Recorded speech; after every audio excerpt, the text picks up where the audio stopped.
गोरखपुर में ड्यूटी के दौरान शुरू हुई दो आईपीएस अधिकारियों की दोस्ती अब शादी तक पहुंच गई है। बरेली की लेडी सिंघम कहे जाने वाली आईपीएस अंशिका वर्मा और संभल के सख्त एसपी कृष्ण कुमार बिश्नोई 29 मार्च को जोधपुर में साथ फेरे लेंगे। गोरखपुर में तैनाती के दौरान दोनों की मुलाकात हुई थी। अपराधियों पर सख्त कार्रवाई के लिए पहचाने जाने वाले ये दोनों अधिकारी अब जीवन की एक नई पारी साथ में शुरू करने जा रहे हैं।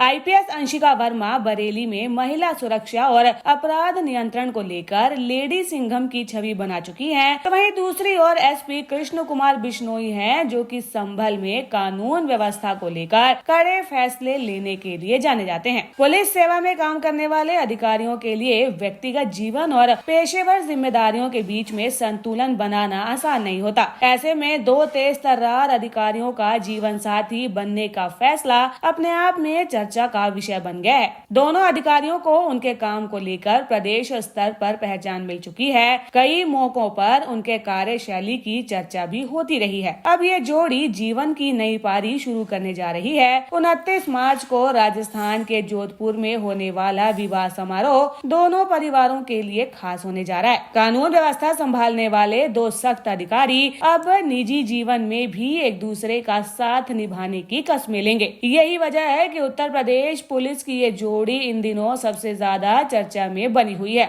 बात अगर हम अंशिका वर्मा की करें तो बरेली में एसपी साउथ के पद पर तैनात आईपीएस अंशिका वर्मा को अक्सर उनकी सख्त कार्यशैली के कारण लेडी सिंघम कहा जाता है। मूल रूप से प्रयागराज की रहने वाली अंशिका वर्मा ने शुरुआती पढ़ाई वहीं से पूरी की। इसके बाद सिविल सेवा परीक्षा में सफलता हासिल कर भारतीय पुलिस सेवा में शामिल हुई। बरेली में तैनाती के दौरान उन्होंने कई संवेदनशील मामलों में तेजी से कार्रवाई की।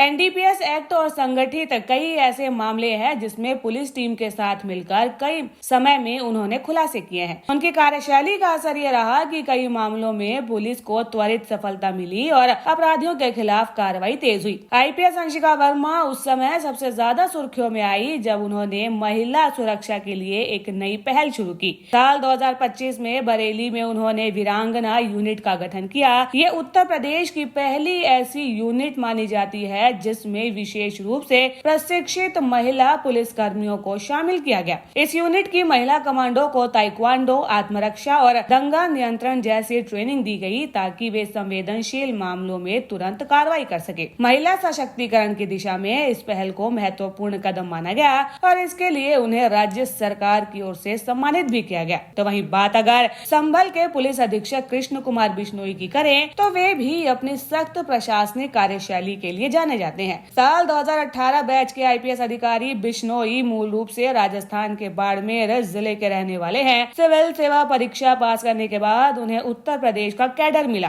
साल 2024 में उन्हें गोरखपुर से संभल जिले में पुलिस अधीक्षक के रूप में तैनात किया गया। संभल पहुंचने के बाद उन्होंने कानून व्यवस्था को लेकर कई सख्त फैसले लिए और प्रशासन के साथ मिलकर जिले में व्यवस्था मजबूत करने का प्रयास किया। नवंबर 2024 में संभल जिले में जामा मस्जिद सर्वे के दौरान तनाव के हालात पैदा हो गए थे। इस दौरान हिंसा की घटनाएं सामने आई। हालात बिगड़ते देख पुलिस प्रशासन ने तुरंत कार्रवाई की और स्थिति को नियंत्रित करने के लिए अतिरिक्त पुलिस बल तैनात किया गया। ऐसा बताया जाता है कि पुलिस ने कम समय में हालात को कंट्रोल कर लिया।